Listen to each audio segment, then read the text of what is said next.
निकाल लेंगे इब्रानियों की पत्री 7वां अध्याय 26 से लेकर 27 तक। इब्रानियों की पत्री 7वां अध्याय 26 से 27 तक। यहां पर इब्रानी की पत्री लिखने वाला कहता है, एक महायाजक के बारे में बताता है। एक महायाजक है। वो महायाजक कौन है? वो महायाजक के बारे में प्रभु ने मुझे प्रेरित किया कि आप लोग को महायाजक के बारे में बताएं। हमारा एक महायाजक है ना। महायाजक मतलब जो प्रभु परमेश्वर ने एक महायाजक को नियुक्त किया, जो यीशु मसीह है, वो हमारे लिए महायाजक है, जो हमारे लिए अपने लहू को बहाया है और हमारे लिए मुक्ति को, छुटकारे को, शांति के लिए रास्ता को निकाला है। और वो यीशु मसीह हमारे लिए पिता परमेश्वर के दाहिने ओर बैठकर हमारे लिए विनती करता है, प्रार्थना करता है। आमीन, हालेलुया। हमारे लिए हम तो विनती करते हैं, हम लोग प्रार्थना करते हैं, लेकिन वो एक है जो हमारी मदद करने के लिए हमेशा तत्पर खड़ा रहता है, वो यीशु मसीह है। आप प्रार्थना करें या ना करें, लेकिन आपके लिए निरंतर वो परमेश्वर से प्रार्थना करता है, निवेदन करता रहता है। आपके लिए मात्र नहीं, आपके परिवार के लिए, आपके समुदाय के लिए, आपके देश के लिए, इस संसार के लिए वो निरंतर पिता परमेश्वर के दाहिने ओर बैठकर यीशु मसीह विनती करता रहता है। इसीलिए पौलुस कहता है उसको महायाजक करके उसने कहा। तो यहाँ पर लिखा है, पढ़िएगा 7वां अध्याय 26 और 27 पद को पढ़िए। अतः ऐसा ही महायाजक हमारे योग्य था, अतः ऐसा ही महायाजक हमारे योग्य था, जो पवित्र है। वो महायाजक कैसा है?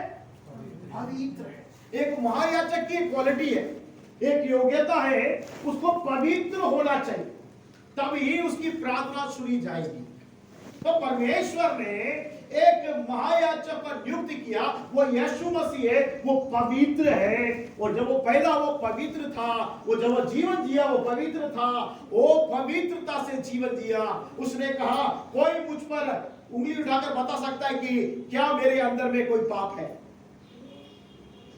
तो उस समय में सब चुप रहे, क्योंकि उसके अंदर में कोई पाप नहीं था, वो पवित्र था। तो एक निर्दोष होना जरूरी है। एक महायाजक को निर्दोष और पवित्र होना जरूरी है। वहां पर लिखिए वो पवित्र होना चाहिए। तो आगे क्या लिखा है? और निष्कपट। उसके अंदर में निष्कपट होना चाहिए, कपट नहीं होना चाहिए। एक महायाजक की जो क्वालिटी है, योग्यता है, एलिजिबिलिटी है, उसके अंदर में पवित्रता होनी चाहिए। दूसरा निष्कपट होना चाहिए, किसी चीज का लोभ उसके अंदर में नहीं होना चाहिए। किसी भी चीज की क्या नहीं होनी चाहिए? अभिलाषा उसके अंदर नहीं होनी चाहिए, लालसा नहीं होनी चाहिए कि ये मैं दूंगा तो वो मुझे देगा करे। समझ रहे आप लोग मेरी बात? दुकान में जाओगे कुछ खरीदने के लिए, दुकान वाले से कुछ मांगोगे आप, तो आपको दे देगा ऐसे ही? कुछ देना पड़ता है। क्या देना पड़ता है? उसका दाम देना पड़ता है, मूल्य देना पड़ता है, धन देना पड़ता है, तभी वो क्या करेगा? वो वस्तु को आपको देगा। दोगे तो तुम भी दिया जाएगा, नहीं तो देगा नहीं दुकान वाला। चलो जगह खाली करो, बोलेगा जगह खाली करो, यहाँ फालतू क्यों मेरा समय बर्बाद कर रहे हो। लेकिन यीशु मसीह ने कभी भी निष्कपट अपना जीवन जिया। निष्कपट एक महायाजक का जो योग्यता है वो पवित्रता है, उसी के साथ निष्कपट होना चाहिए। कुछ पाने के लिए उसने अपना लहू नहीं बहाया। यीशु मसीह ने कुछ पाने के लिए अपना लहू नहीं बहाया, वो निष्कपट था, इसलिए उसका लहू जो सामर्थ्य है, उसका लहू में सामर्थ्य है। वो यीशु मसीह के लहू से शैतान डरता है, अशुद्ध आत्मा डरता है। यीशु मसीह के लहू में छुटकारा है, यीशु मसीह के लहू में चंगाई है, आनंद है, शांति है, मुक्ति है। क्यों? क्योंकि वो निष्कपट मेमना है। यीशु मसीह कौन है? निष्कपट है। आगे देखिए क्या लिखा है? और निर्मल है। वो इतना निर्मल है, इतना पाक निर्मल है, उसके समान कोई भी नहीं है ना। अभी मैं एक व्हाइट शर्ट पहना हूं, आप लोगों को दिख रहा है कि व्हाइट शर्ट पहना है, बड़ा अच्छा लग रहा है, निर्मल है, अच्छा से दूध आगे मैंने क्या किया आयरन बॉक्स से आयरन किया। लेकिन फिर भी इसमें दाग हो सकता है, लेकिन वो इतना निर्मल है। कैसा निर्मल है? एक बर्फ के समान निर्मल है। उसकी निर्मलता को कोई बयान नहीं कर सकता है। वो योग्यता वो यीशु मसीह में थी। और आगे क्या लिखा है? और पापियों से अलग, वो पापियों से अलग है। ओ उसके अंदर में पाप नहीं है। क्या नहीं उसके अंदर में? पाप नहीं है। पापियों से वो प्रेम करता है। पाप से छुड़ाने के लिए यीशु मसीह आया, लेकिन वो पापियों के संग नहीं गिना गया। वो पापी से अलग है। पापी लोग, दो लोग यीशु मसीह के दाहिने और बाएं लटकाए गए, लेकिन यीशु मसीह उनके समान नहीं था, उनसे अलग था, उन पापियों से अलग था। एक बोलता है कि तू परमेश्वर का पुत्र है, तो तू खुद को और हमको भी बचा ले। तो दूसरा उसको डांटता है, तूने मेरे पाप करके ये जगह पर आए हैं, लेकिन ये ऐसा नहीं है। यीशु मसीह इसने लोगों के पापों को उठा लिया है। हालेलुया। लोगों के पापों को यीशु मसीह ने उठा लिया। वो पापी नहीं था, उसके ऊपर में पाप डाला गया और उसने उठा लिया। इसलिए पापियों के बीच में था, लेकिन वो पापियों से वो अलग था। आगे देखिए क्या लिखा है? और स्वर्ग से भी ऊंचा किया हुआ हो। वो इसलिए स्वर्ग से भी ऊंचा किया गया। यीशु मसीह कौन है? महायाजक है। क्यों? स्वर्ग से ही वो उतर कर आया। वो परमेश्वर के साथ में था। आदि में वचन था और वचन परमेश्वर के साथ था और परमेश्वर ही वचन। वो वचन देदारी हुआ, जो एकलौता पुत्र प्रकट हुआ। वो एकलौता पुत्र कौन है? यीशु मसीह है। आमीन। तो वो परमेश्वर के साथ था, वो स्वर्ग में विराजमान था। उधर से वो आया और वापस वो मृत्यु में से जी उठकर वो कहां चला गया? यीशु मसीह कहां चला गया? स्वर्ग। फिर से आने वाला है। जो उन पर भरोसा करते, जो उस पर आशा रखते, जो उस पर आस्था रखते, जो उस पर विश्वास रखते हैं, उनको ले जाने के लिए आने वाला है। आमीन। यदि आप और मैं उस पर आस्था रखते हैं, यदि आप और मैं उस पर आशा रखते हैं, यदि आप और मैं उस पर विश्वास करते हैं, हमें लेने के लिए यीशु मसीह आ रहा है। सबको लेने के लिए नहीं। किसको लेने के लिए आ रहा है? जो उस पर आशा रखता है, जो उस पर आस्था रखता है, जो उस पर विश्वास रखता है, उन्हें ले जाने के लिए यीशु मसीह आ रहा है। वो हमारे लिए महायाजक के समान अपने आप को उसने जीवन बलिदान के रूप में चढ़ा दिया। लोग पाप से छुटकारे के लिए क्या करते हैं? किसी मेमने को काटते हैं, किसी जानवर को काटते हैं, उसके लहू को चढ़ाते हैं। हमारे देश में भी क्या करते हैं? ऐसा करते हैं बहुत से लोग, है ना? आप लोगों ने सुना होगा, देखा होगा, हो सकता है करा भी होगा। लेकिन मेरे प्रियो, वो सब उतना योग्यता के से बराबर नहीं है। लेकिन वो एक मेमना जो पवित्र होना चाहिए, निष्कपट होना चाहिए, निर्मल होना चाहिए, स्वर्ग से ऊंचा किया हुआ होना चाहिए, पापी से अलग होना चाहिए, उसमें पाप नहीं होना चाहिए, निर्दोष होना चाहिए, निष्कलंक होना चाहिए। ऐसा एक मेमना यीशु मसीह इसलिए क्रूस पे चढ़ गया। उसका लहू में सामर्थ है। यीशु मसीह पिता के दाहिने ओर बैठकर अपने लहू को रख के प्रार्थना करता है कि मैंने इसके लिए लहू आया है, मैंने इसके लिए लहू आया है, मैंने इसके लिए लहू आया है करके वो प्रार्थना करता है। इसलिए मैं जगत में आया, इसलिए मैं संसार में आया, इनके पापों को मैंने उठा लिया है। इनके लिए वो विनती करता रहता, हमारे लिए क्या करता है? विनती करता है। आप में 24 घंटे प्रार्थना नहीं करते, लेकिन 24 घंटे परमेश्वर प्रत्येक दिन समय हमेशा यीशु मसीह हमारे लिए विनती करता है कि इन पर क्रोध प्रकट ना करे, इन्हें छुटकारा दे, इन्हें मुक्ति दे, इन्हें आनंद दे, इन्हें शांति दे, क्योंकि मैंने इनके लिए अपने आप को बलि के रूप में सौंप दिया है। आमीन। तो प्रियो, आगे हम जब 27 भी पढ़ते हैं, पढ़िएगा। उन महायाजकों के समान उसे आवश्यक नहीं कि प्रतिदिन पहले अपने पापों और फिर लोगों के पापों के लिए बलिदान चढ़ाए। वो महायाजकों के समान नहीं, जो आवश्यक नहीं कि प्रतिदिन पहले अपने पाप और फिर लोगों के पाप के लिए बलिदान चढ़ाए। और महायाजक लोग जो थे, उन्हें क्या करते थे? अपने पाप के लिए क्या करते थे? बलि चढ़ाते। किसके पाप के लिए? अपने पाप के लिए, क्योंकि उनने भी पाप किया, लेकिन यीशु मसीह ने कभी पाप नहीं किया, इसलिए वो अपने लिए पाप चढ़ाने की जरूरत नहीं हुआ उसको। लेकिन महायाजक जो मनुष्य में से चुना जाता है वो क्या करता है, अपने लिए भी पाप के लिए बलि चढ़ाता है, और लिखा है कि वो लोगों के पाप के लिए भी बलिदान चढ़ाया करता है। लेकिन यीशु मसीह लोगों के लिए बलिदान हुआ, अपने पाप के लिए नहीं, क्योंकि उसने कभी पाप ही नहीं किया। ना उसके सोच में पाप था, ना उसके विचार में पाप था, ना उसकी कल्पना में पाप था। यीशु मसीह निर्दोष था, निष्कपट था और निर्मल था। वो स्वर्ग से भी ऊंचा किया हुआ था, वो उसके अंदर में पवित्रता पाई गई, इसलिए उसने उनके समान नहीं, जो हमेशा अपने लिए भी और दूसरों के लिए भी बलिदान चढ़ाते। आगे पढ़िए क्या लिखा है, क्योंकि उसने अपने आप को बलिदान चढ़ाकर, उसने अपने आप को बलिदान चढ़ाकर उसे एक ही बार में पूरा कर दिया। उसने एक ही बार पूरा कर दिया। यीशु मसीह क्या कर दिया, एक ही बार, बोलिए एक ही बार पूरा कर दिया।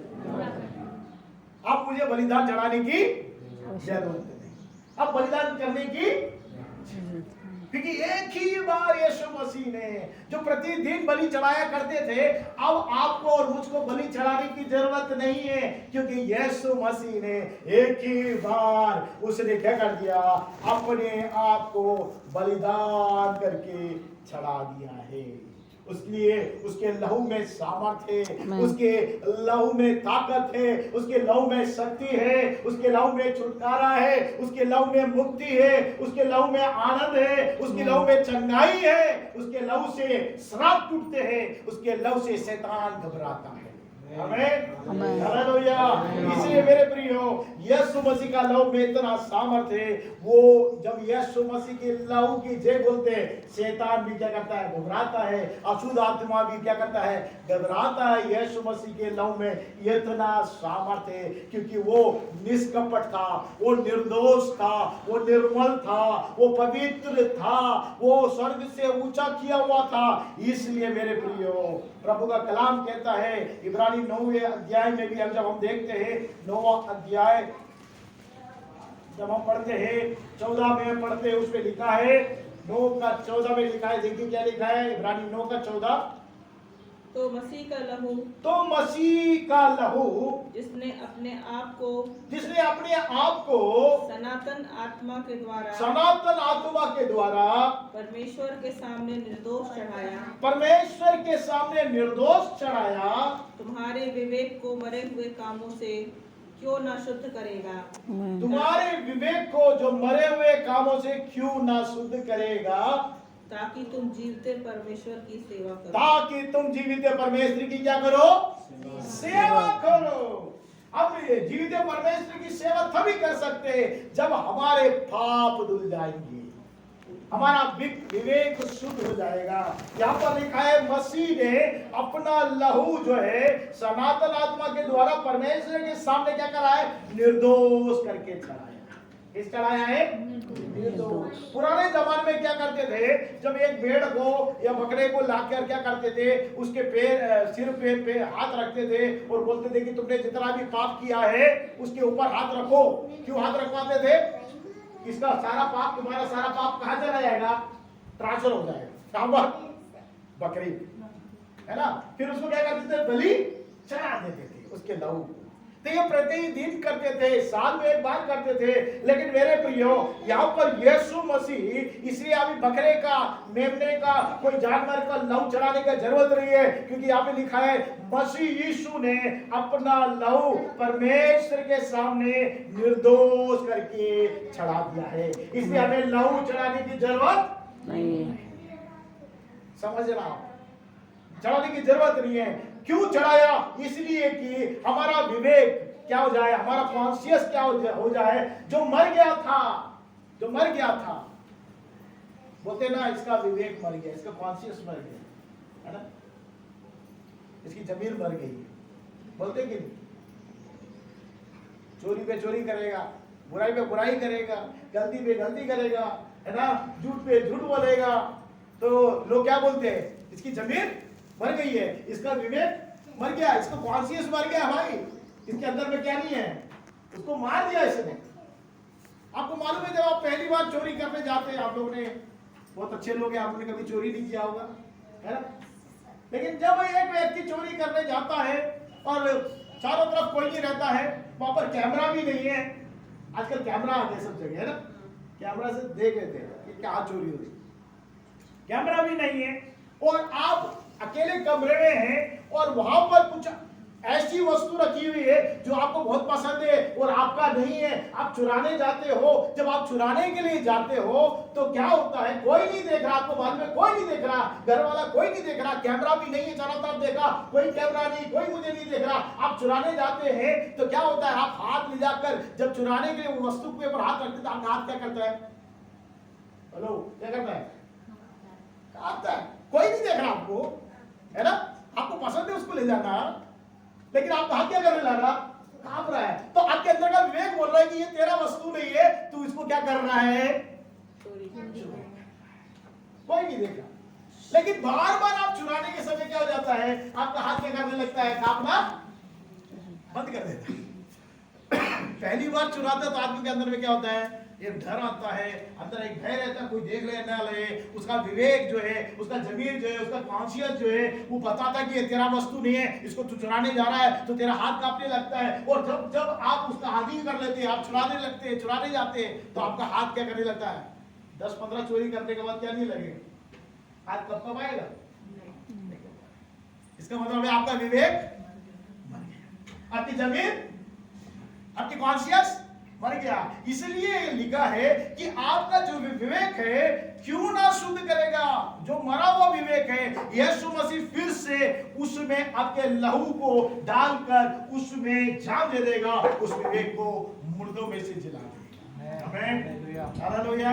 बहुत लोगों का संसार में हम देखते हैं, बहुत लोगों का जमीर मर गया है, बहुत लोगों का कॉन्शियस मर गया है, बहुत लोगों का विवेक मर गया मेरे प्रियो, लेकिन यीशु मसीह के लहू में उतनी सामर्थ है कि वो क्या करता है कि हमारे विवेक को पुनर्जीवित कर देता है। जब हम विश्वास करते हैं कि यीशु मसीह मेरे लिए मारा गया है, मेरे लिए क्रूस पे चढ़ाया गया है, मेरे पापों के कारण, मेरे अधर्म के कारण, मेरे बुराई के कारण, मेरे खता के कारण, मेरी बीमारी के कारण, मेरे कंगालपन की अवस्था के कारण यीशु मसीह क्रूस पे चढ़ा है। जब हम विश्वास करते हैं तो हमारी मरी हुई अवस्था को यीशु मसीह पुनर्जीवित कर देता है। जब हम पुनर्जीवित हो जाते हैं, वहां पे लिखा है तुम जीवित परमेश्वर की क्या करोगे, सेवा करोगे। जब तक हमारा विवेक से हम जीवित नहीं होंगे तब तक परमेश्वर की सेवा नहीं कर सकते, उसकी आराधना नहीं कर सकते, उसकी स्तुति नहीं कर सकते, उसको धन्यवाद नहीं कर सकते, उसके सम्मुख में नतमस्तक नहीं कर सकते, दंडवत नहीं कर सकते, उसको हम प्रार्थना नहीं कर सकते, क्योंकि हमारा विवेक जो मरा था उसे यीशु मसीह ने फिर से पुनर्जीवित कर दिया। आमीन, हालेलुया। यीशु मसीह के लहू में इतना सामर्थ है, अगर हम विश्वास करते हैं, आज भी 2025 वर्ष हो गया है, आज भी प्रभु यीशु मसीह के लहू में वो सामर्थ है, आपके मरी हुई अवस्था को पुनर्जीवित करने की सामर्थ है। आमीन। आप विश्वास करते हैं तो आपके लिए कार्य करेगा, जो विश्वास करेगा उसके लिए कार्य करेगा, जो विश्वास नहीं करेगा उसके लिए कार्य नहीं करेगा। उसका लहू में इतना सामर्थ्य मेरे प्रियो, वो पुनर्जीवित कर देता है, वो हमें छुटकारा देता है, हमें शांति देता है, हमें आनंद देता है, हमें चंगाई देता है, हमें शांति से भर देता है, ताकि हम उसकी सेवा कर सके, उसकी उपासना कर सके, उसका धन्यवाद अपेक्षा सके। जब तक हम वो पूर्ण रीति से छुटकारा नहीं पाएंगे तब तक हम मुंह खोल कर धन्यवाद नहीं कर सकेंगे, उसकी स्तुति नहीं कर सकेंगे, उसकी प्रशंसा नहीं कर पाएंगे, उसकी महिमा नहीं कर पाएंगे। लेकिन जब हमारा जो जमीर है, हमारा जो कॉन्शियस है, हमारा जो विवेक है, जो मरी हुई अवस्था में उसे यीशु मसीह जब पुनर्जीवित कर देता है, हम फिर परमेश्वर के सामने धन्यवाद करने लगते हैं, स्तुति करने लगते हैं, उसके नाम की बड़ाई करने लगते हैं मेरे प्रियो। आगे जब हम देखते हैं कुलोसियों की पत्री, अगर हम निकाल लेंगे कुलोसियों की पत्री, जल्दी से अपन चलेंगे, कुलोसियों की पत्री दूसरा अध्याय, कुलोसियों की पत्री दूसरा अध्याय 14 और 15 पद पढ़ेंगे। और विधियों का वह लेख जो हमारे नाम पर और हमारे विरोध में था, मिटा डाला। विधियों का वो लेख जो हमने किया था, जो विधियों का लेख परमेश्वर के समुख में लिखा गया है, उस नाम पर हमारे विरोध में था, उसे क्या कर दिया? मिटा। आमीन। हालेलुया। एक पेपर पे कागज आप ले लीजिए, एक पेपर में आपके सारे गुनाह को लिखिए, आपके सारी बुराई को लिखिए, आपके सारे अपराध को लिखिए एक पेपर में, और उसके ऊपर लाल स्याही, लाल इंक के उठाकर क्या करिए? डाल दीजिए। तो क्या होगा? दिखाई देगा? नहीं दिखाई, सब मिट जाएगा। लाल स्याही को डाल देंगे उसमें, है ना, लाल इंक को उसके ऊपर डाल देंगे, जो लिखा था वो सब क्या हो जाएगा? मिट जाएगा। वैसे ही यीशु मसीह ने किया, उसके लहू से उसने हमारे लिए लिखा है कि विधि का जो लेख है हमारे नाम पे लिखा गया था, हमारे विरोध में था, वो मिटा डाला। क्यों मिटा डाला? आगे बढ़िए। और उसे क्रूस पर कीलों से जड़कर, उसे कीलों से जड़कर सामने से हटा दिया। सामने से हटा दिया। आपके सामने से क्या कर दिया? वो सारी बुराई को, वो सारी खता को, वो सारे गुनाह को, एक व्यक्ति हत्या भी करता है, उसके पापों को क्षमा संसार नहीं करती है, लेकिन यीशु मसीह पर वो विश्वास करता है, वो हत्यारे को भी परमेश्वर उसके पापों को क्षमा कर देता है। वो कितना बड़ा पापी हो, कितना बड़ा बुराई किया हो, कितनी बड़ी खता किया हो, जब वो यीशु मसीह के पास आता है, गुनहगार मानता है कि मैंने पाप किया, मेरे वजह से यीशु मसीह क्रूस पर चढ़ा करके विश्वास करता है, तो उसके पाप को प्रभु यीशु मसीह क्या कर देता है? मिटा देता है। लिखा है कि उसके कीलों से जड़कर उसके सामने से वो हटा देता है। आमीन, हालेलुया। तो प्रभु यीशु मसीह का उतना सामर्थ्य कार्य मेरे प्रियो, उसका लहू में इतना सामर्थ्य है, वो हमें छुटकारा देता है, वो हमें चंगाई देता है, हमारे अपराधों को क्षमा कर देता है। संसार आपको उसी पापी के नजर से देखेगा, उस बुराई के व्यक्ति के नजर से देखेगा, उस हत्यारे के रूप में देखेगा, वो व्यभिचार के व्यक्ति के रूप में देखेगा, लेकिन यीशु मसीह ऐसा नहीं देखता। एक बार जब आप प्रभु की यीशु मसीह के पास आकर अपने पाप का तौबा करते, यीशु मसीह के लहू से बोलते कि मुझे शुद्ध कर दे, मुझे पवित्र कर दे, मुझे पाप कर दे, वो निर्दोष है, निष्कपट है, वो हमें लहू से धोकर शुद्ध और पवित्र कर देता है। और परमेश्वर का कलाम कहता है कि हमारे विरोध में जो था उसे क्या कर दिया? उसने मिठा डाल दिया। कोई नहीं मिटा सकता, हमारे परिवार के लोग भी नहीं भूल सकते, लेकिन यीशु मसीह हमारे गुनाह को, हमारी गलती को भूल जाता है। हमारे परिवार के लोग हमेशा याद रखते, हमने जो पाप किया, जो बुराई किया, उनके मन से कभी नहीं हटेगा। क्षमा कर दिया करके बोलेंगे, लेकिन क्षमा नहीं करते पूरी तरीके से। जब वो बात आती है तो बोलते तू वो गुनहगार था, तूने तो वो ऐसा था, तू ऐसा था करके बोलते हैं जब मौका पड़ता है। लेकिन यीशु मसीह कभी नहीं बोलता। प्रभु यीशु मसीह का कलाम कहता है हमारी विधियों का लेख जो था, नाम पे लिखा था, विरोध में था, उसे मिटा डाला, और क्रूस के कील से जड़कर उसने क्या कर दिया? सामने से। इसलिए यीशु मसीह के नाम में वो सामर्थ्य है। यीशु मसीह पर जो विश्वास करता है, आशा करता है, उसके जीवन में परमेश्वर बड़े कार्य को करता है। आखिरी में एक वचन और पढ़ेंगे और प्रार्थना में हम जाएंगे। पहला कुरिन्थियों निकाल लेंगे, 11वां अध्याय 23 से 26 तक पढ़ेंगे। और उसको परमेश्वर ने प्रकाशन दिया। पहला कुरिन्थियों 11वां अध्याय 23 से हम पढ़ेंगे। क्योंकि ये बात मुझे प्रभु से पहुंची। पौलुस कहता है ये बात जो मैं लिख रहा हूं आपको, ये प्रभु से मुझे मिला है, किसी मनुष्य से नहीं। किसे मिला है? प्रभु से मुझे मिला है। प्रभु ने मुझे दिखाया है, प्रभु ने मुझे एहसास करवाया है, प्रभु ने मुझे प्रकाशन दिया है, प्रभु मेरी आत्मा को वहां ले जाकर वहां होते हुए बातों को दिखाया, प्रकट किया है। वो प्रभु से मुझे मिली है, मैं पहुंचाया आप तक। क्या पहुंचाया है? पढ़िए। और मैंने तुम्हें भी पहुंचा दी, मैंने तुम्हें भी पहुंचा दी कि प्रभु यीशु ने जिस रात वह पकड़वाया गया और जब प्रभु यीशु मसीह जिस रात पकड़ाया गया रोटी ली, यीशु मसीह जब पकड़ाया गया उसने एक रोटी को लिया। मेरे प्रियो, क्या लिया? रोटी लिया। जब यीशु मसीह को लोग चुगल खाकर वो इतना अद्भुत काम करता, यीशु मसीह कितना सामर्थ्य का काम करता है, अंधे को आंखें देखता है, लूले लंगड़े को चलाता है, वो यीशु मसीह जो है वो जो बीमार है, झोले के मारे हैं, मर गए हैं, उन सबको जिला देता है। वो जिसके अंदर में दुष्ट आत्मा है उसको यीशु मसीह छुटकारा दे देता है, चंगाई देता है, आनंद देता है, शांति देता है। तो एक झुंड था जो उस पर खौफ खाया, उन्होंने क्या किया, यीशु मसीह को पकड़ा दिया। लेकिन यीशु मसीह को जब पकड़ाया गया तब यीशु मसीह के साथ पौलुस नहीं था। यीशु मसीह को जब पकड़ाया गया यीशु मसीह के साथ कौन नहीं था, पौलुस नहीं था। और यीशु मसीह का वो शिष्य नहीं था। वहां यीशु मसीह ने जो कार्य किया उसे नहीं मालूम क्या किया, लेकिन यीशु मसीह ने यह बात पौलुस को प्रकट की। किसको प्रकट की? पौलुस। वो दर्शन में परमेश्वर दिखाया या आत्मा में ले जाके दिखाया, हमें नहीं मालूम, लेकिन यहाँ पर प्रभु का कलाम कहता है कि यह बात मुझे प्रभु से पहुंचाई गई। और यीशु मसीह जब रात में पकड़ाया गया, रोटी को लिया। मरने से पहले उसने क्या किया, रोटी को लिया और क्या किया, और धन्यवाद करके उसे तोड़ी, धन्यवाद करके उस रोटी को तोड़ी और कहा, यह मेरी देह है, ये मेरी देह है, ये तुम्हारे लिए है, ये तुम्हारे लिए है, मेरे स्मरण के लिए यही किया करो। मेरे स्मरण के लिए यही किया करो। यीशु मसीह क्रूस पे उसका शरीर टूटने से पहले उस चिन्ह के रूप में उसने कहा, ये मेरा जो देह है ये रोटी के समान है, ये रोटी तोड़ी गई है। एक चिन्ह प्रभु यीशु मसीह ने ठहराया। क्या चिन्ह ठहराया?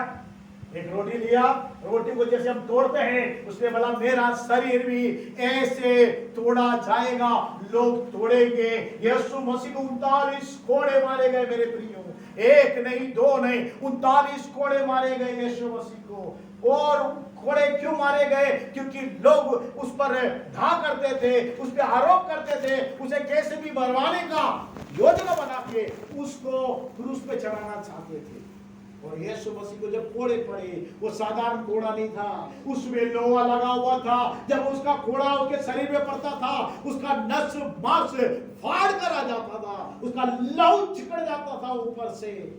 ऐसा उसने सहन किया, उसका शरीर तोड़ा गया। किसके लिए? हमने जो शरीर में पाप किया, उस पाप के लिए यीशु मसीह का शरीर क्या किया गया? तोड़ा। हमारे नाम से, हमारी विधियों में जो लेखा था पाप का, अधर्म का, बुराई का, अपराध का, उसको मिटाने के लिए यीशु मसीह का शरीर तोड़ा गया।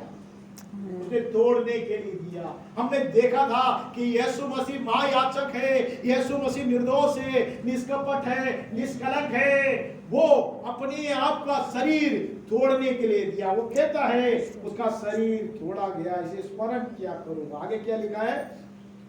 और इसी रीति से उसने ब्यारी के पीछे कटोरा भी लिया, ब्यारी के पीछे कटोरा भी लिया और कहा, यह कटोरा मेरे लहू में नई वाचा, ये कटोरा मेरे लहू में नई वाचा है। जब कभी पियो तो मेरे स्मरण के लिए यही किया करो। मेरे स्मरण के लिए यही किया करो। जो दाग रस उनके पास रखा गया था, दाग का जो रस निकाला जाता है मेरे प्रियो, दाग का जब रस निकालते, अंगूर का जब रस निकाला जाता है, ऐसे ही रस नहीं निकलता। निकाल लेते आप लोग, बहन लोग पता है, ऐसे ही रस निकाल लोगे। कैसे क्या करना होगा? आपके पास मिक्सी नहीं है तो क्या करोगे? निचोड़ेंगे। क्या करेंगे? निचोड़। अंगूर को क्या करना पड़ेगा? निचोड़ेंगे तो रस निकला जाएगा। वैसे यीशु मसीह को ऐसा निचोड़ा गया, उसका लहू उसमें से निकाला गया, उसका लहू बहाया गया उसके स्मरण में। वो कह रहा है कि वो दाग रस जैसे निचोड़ा जाता है, वैसे यीशु मसीह का लहू, एक एक कतरा लहू यीशु मसीह ने अपने क्रूस पर अपने जान दे दिया। जब वो मर गया करके डिक्लेयर किया करने के लिए जब बोला गया, तो सब लोग ने विश्वास किया, क्या इतना जल्दी यीशु मसीह मर गया क्या? वहां का रिवाज था, उन लोगों का विश्वास था कि जो नहीं मरता है उसके पैर को तोड़ दे कि जल्दी से वो मर जाए। जब यीशु मसीह का पैर तोड़ने के लिए आए, तो देखने के लिए आए, तो देखा तो अरे यीशु मसीह तो ऑलरेडी मर गया है, अब पता कैसे चलेगा? तो उन्होंने क्या है, एक बाले को लेके आए। एक सदी क्या लेके आया? एक बाला लेके आया। क्या लेके आया? एक भाला। भाला लेके आके सीधे उसके हृदय की ओर मारा। आपको मालूम है जब व्यक्ति मर जाता है उसका खून क्या हो जाता है? पानी। क्या हो जाता है? नहीं मालूम आपको? जो मर जाता ना उसका खून क्या हो जाता है? पानी हो जाता है। प्राण पखेरु बोलते हैं, एक आदमी मर गया तो क्या बोलते हैं? उसका प्राण पखेरु उड़ गया। उसका प्राण किसमें था? उसके खून में था, उसके लहू में था। और जब उसका प्राण चला जाता है, उसका लहू में से उसका प्राण निकल जाता है, वो खून क्या हो जाता है? पानी। तो वो सैनिक ने आया, वो भाला लेके आया कि यीशु मसीह सही में मर गया कि नहीं मर गया, मैं देखना चाहता हूं। और एक हृदय में मारा उसने, तो वहां से क्या निकला? खून और इससे पता चल गया। और खून और जब पानी निकला, यीशु मसीह क्या हो गया? मर गया। तो वो खून निचोड़ा गया, यीशु मसीह का खून वो निचोड़ा। जैसे अंगूर को निचोड़ते हैं मेरे प्रियो, वैसे यीशु मसीह को निचोड़ा गया। किस लिए निचोड़ा गया? हमारे पाप के कारण, हमारे अधर्म के कारण। हम जो ईश्वर के विरोध में बोलते हैं, ईश्वर के विरोध में गुनाह करते हैं, लोगों के विरोध में अपराध करते हैं, बुराई करते हैं, खता करते हैं, उसके लिए हमारे खून में पाप था। लेकिन मेरे प्रिय पाप है, लेकिन यीशु मसीह के खून में कोई भी पाप नहीं, क्योंकि किसी मनुष्य के द्वारा वो पैदा यीशु मसीह नहीं हुआ। लेकिन यीशु मसीह परमेश्वर का वचन था, वचन के द्वारा यीशु मसीह पैदा हुआ। इसलिए उसके अंदर में पाप नहीं था, निष्पाप था, निर्दोष था, निष्कलंक था। वो बिना झुर्रियों का हमें बनाने के लिए अपने आप को सूली पे कुर्बान हो गया। यहाँ पे लिखा है कि उसका लहू उसने क्या किया? कटोरों को लिया, बोला कि ये कटोरा मेरे लहू का नहीं वाचा है, जब कभी पियो तो ये स्मरण में यही किया करो। क्या स्मरण करो? क्योंकि जब कभी तुम ये रोटी को खाते हो, कटोरे में से पीते हो, तो प्रभु के मृत्यु को जब तक वह ना आ जाए प्रचार करते हो। क्या करते हो? प्रचार। आमेन, हालेलुया। देखिए प्रचार क्या कर रहे हैं कि यीशु मसीह मेरे पापों के लिए, मेरे गुनाहों के लिए, मेरे खताओं के लिए, मेरी बुराई के लिए, मेरे श्राप के लिए, मेरी बीमारी के लिए, मेरी कंगाल अवस्था के लिए और मेरे मारे जाने के लिए वो मारा गया। कोई हमारे लिए मारा जाएगा?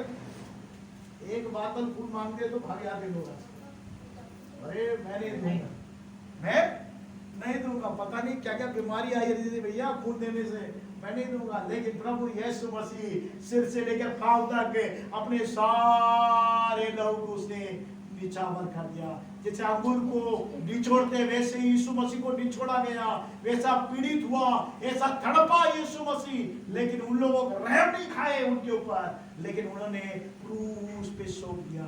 और यीशु मसीह भी शांति से, वो आनंद से जगत के पापों के लिए अपने आप को क्रूस पे चढ़ा दिया। मेरे उसी के स्मरण में हम रोटी तोड़ते हैं और उसके दाख रस को पीते हैं। और क्यों पीते हैं? कि प्रभु की मृत्यु का जब तक वह ना आ जाए, कब तक नहीं आ जाए? यीशु मसीह जब तक नहीं आ जाए तब तक हम प्रचार करते हैं यीशु हमारे पापों के लिए मारा गया, यीशु हमारे पापों के लिए मारा गया, यीशु मसीह का लहू हमारे लिए बहाया गया। हम प्रचार करते हैं कि यीशु मसीह हमारे पापों के लिए, आपके पापों के लिए, संसार के पापों के लिए, जगत के पापों के लिए हम प्रचार करते हैं कि यीशु मसीह मारा गया और उसका लहू बहाया गया। उससे मुझे शांति मिलती है, मुझे आनंद मिलता है। इसलिए कलीसिया में प्रभु बोझ रखा गया है। मेरे प्रभु बोझ क्यों रखा गया है? जो प्रभु बोझ में शरीक होते वो स्मरण करते कि यीशु मेरे लिए मारा गया है, मेरे लिए तोड़ा गया है और मेरे लिए लहू बहाया है, उसकी मृत्यु हुई है और मृत्यु में से वो जी उठा है, फिर से वो आने वाला है। यीशु मसीह फिर से आने वाला है। उसकी स्मरण में उसका प्रचार हम करते रहते कलीसिया में। उसके लहू में वो सामर्थ है, उसके देह में वो सामर्थ है। इसलिए आपके सामने क्या रखा गया है? प्रभु की बोझ रखा गया है। इसको कौन ले सकता है? इस प्रभु बोझ पे शरीक हो सकता है जो उस पर पूर्ण से विश्वास करता है। उस पर कौन करता है? विश्वास। यीशु पर विश्वास करता है और विश्वास के साथ साथ उसके वचन को मानता है, उसकी आज्ञा को मानता है, उसकी विधि नियमों को मानता है, वो ही योग्य है इस प्रभु भोज में शरीक होने। कलीसिया में सब लोग आ सकते हैं, चर्च में सब लोग आ सकते हैं, सबका स्वागत है, लेकिन प्रभु भोज में शरीक होने के लिए एक नियम है, एक कानून है। जैसे एक महायाजक होने के लिए एक नियम था, एक कानून था। हमने पढ़ा कि वो नियम क्या था कि वो क्या होना चाहिए, वो महायाजक पवित्र होना चाहिए, निष्कपट होना चाहिए, निर्मल होना चाहिए, पापियों से अलग होना चाहिए, स्वर्ग से ऊंचा किया जाना चाहिए। वो महायाजक के योग्य है। और इसमें प्रभु भोज में शरीक होने के लिए भी एक योग्यता पाई जाती है। हम कलीसिया में सब लोग आ सकते हैं, आनंद से हम परमेश्वर के समूह में प्रार्थना कर सकते हैं, धन्यवाद कर सकते हैं, लेकिन इस भोज में शरीक होने के लिए हम पूर्ण हृदय से, पूर्ण विश्वास से प्रभु यीशु मसीह को मुक्तिदाता के रूप में स्वीकार करना है। क्या करना है? विश्वास करना, और उसकी विधि नियमों को मानना है। उसकी विधि नियम क्या है? इसमें उसकी विधि नियम लिखी गई है, इसको मानना है, इसे पढ़ना है, इसे मानना है, और विश्वास से हमें बपतिस्मा लेना है। क्या लेना है? जो बपतिस्मा लेता है वो पानी में जब उतरता है, उसका मतलब है जब पानी में जब उतर जाता व्यक्ति तो ऊपर वाले लोग देखते हैं उसको क्या हो गया, वो डूब गया, दिखाई देता है? पानी में डूब जाता दिखाई देता है? वो मर गया है संसार के लिए, पुराना व्यक्ति मर गया है, और जब वो ऊपर आता है तो उसमें से वो मसीह के रूप में प्रकट होता है। क्योंकि प्रभु का नियम कहता है कि पिता पुत्र पवित्र आत्मा के द्वारा तुम क्या रखो, पानी में डुबकी का बपतिस्मा लो। उसको जो मानता है वो ही इसमें आकर शरीक हो सकता है, वो योग्यता है। आमेन, हालेलुया। कलीसिया में सब आ सकते हैं मेरे प्रियो, सब आ सकते हैं, आनंद कर सकते हैं, धन्यवाद कर सकते हैं, दावत कर सकते हैं, लेकिन प्रभु भोज में शरीक होने के लिए एक विधि नियम है। जैसे महायाजक के लिए एक विधि नियम था, वो महायाजक कैसा होना चाहिए? हमने देखा, पवित्र होना चाहिए। यीशु मसीह पवित्र है, वो निष्कपट होना चाहिए। यीशु मसीह निष्कपट है, वो निर्मल होना चाहिए, वो निर्मल है, वो पापियों से अलग होना चाहिए। उसके अंदर में कोई पाप नहीं था, वो पापियों से अलग था, और स्वर्ग से भी ऊंचा किया जाना चाहिए, वो स्वर्ग से भी ऊंचा किया गया था। वो योग्यता, महायाजक की योग्यता, एलिजिबिलिटी यीशु के अंदर में पाया गया। वो योग्यता और किसी के अंदर में नहीं, इसलिए वो निरंतर हमारे लिए क्या करता है? प्रार्थना करने के लिए, और पिता परमेश्वर इसकी प्रार्थना को स्वीकार करता है। वैसे ही प्रभु भोज में भी हम शरीक होने के लिए हमारे अंदर में भी कुछ योग्यता परमेश्वर ने रखी है कि हम प्रभु यीशु पर पूर्ण विश्वास करना है, उसकी विधि नियम को मानना है, उसकी आज्ञा को मानकर यीशु मसीह ने कहा, जाओ जगत में जाकर संसार में प्रचार करो, जो मेरे नाम पर विश्वास करता है पिता पुत्र पवित्र आत्मा के नाम से उसे बपतिस्मा, जो उस बात को मानता है वो मात्र योग्य है इस प्रभु भोज में शरीक होने के लिए। प्रभु भोज में कौन शरीक हो सकता है? वही शरीक हो सकता है जो प्रचार करेगा। यीशु मसीह का शरीर छोड़ा गया, वैसे ही मेरे पाप के कारण, मेरे अधर्म के कारण, मेरे बुराई के कारण, मेरे खता के कारण, मेरे गुनहगार होने के कारण उसका शरीर छोड़ा गया, उसका लहू बहाया गया। वैसे ही एक दाखरस निचोड़ा जा गया, वैसे ही उसका पूरा लहू बहाया गया, और मृत्यु का प्रचार हम करते हैं। आमीन। तो जिन्होंने प्रभु यीशु मसीह को मुक्तिदाता के रूप में स्वीकार नहीं किया, आज भी मौका है, आप स्वीकार करें। यीशु को बोले कि यीशु मैं आप पर विश्वास करता हूं। क्योंकि एक और वचन आपके लिए पढ़ना चाहता हूं, रोमियो 10वां अध्याय 9वां पद, रोमियो 10वां अध्याय 9वां आखिरी वचन है, 10वां अध्याय 9वां पद। उसमें लिखा है, यदि तू अपने मुंह से यीशु को प्रभु जानकर अंगीकार करे। क्या लिखा है? तू अपने मुंह से क्या करना है? यीशु को प्रभु जानकर अंगीकार कर, और अपने मन में विश्वास करे तो परमेश्वर मरे हुए में से जिलाया है, तो निश्चय तेरा उद्धार होगा, तेरी मुक्ति होगी, तुझे छुटकारा मिलेगा, तुझे शांति मिलेगी। आमीन। तो क्या करना पड़ता है मेरे प्रियो? जो मन में विश्वास करता है वही मुंह से अंगीकार करेगा। आमीन आमीन। और जब तक आप मन में विश्वास नहीं करेंगे यीशु ही प्रभु है करके, तब तक आप मुंह से अंगीकार नहीं करेंगे। तो प्रभु का वचन कहता है पूर्ण रीति से हम यीशु को प्रभु जानकर अंगीकार करें कि मेरा प्रभु है। किसका प्रभु है? मेरा तो प्रभु, किसका प्रभु है? मेरा प्रभु है। व्यक्तिगत रीति से, सामूहिक रीति से नहीं, व्यक्तिगत रीति से यीशु मेरा प्रभु है, ऐसे स्वीकार करना है। मेरा प्रभु है और कोई प्रभु नहीं है, मेरा एकमात्र यीशु मेरा प्रभु है। क्योंकि मेरे पापों के लिए, मेरे अपराध के लिए, मेरे गुनाह के लिए, मेरी बुराई के लिए, मेरी खताओं के लिए वो क्रूस पर अपने शरीर को तोड़ने के लिए दे दिया। उसके सारे शरीर के लहू को मेरे लिए बहा दिया करके मुंह से अंगीकार कर। जब अंगीकार कर लेते प्रभु को तो हमारा प्रभु बन जाता है। और जब प्रभु बन जाता है तो प्रभु जो बोलता है वो सबको मानना पड़ता है।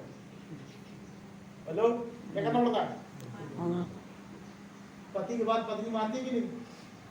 मानना तो पड़ेगा। शादी कर ली है, क्या करना पड़ेगा? मानना पड़ेगा। कैसा भी हो, शराबी हो, लड़ाई करने वाला, झगड़ा हो, कैसा भी हो, मन नहीं माने तो भी क्या करना पड़ेगा? पति की बात तो मानना ही।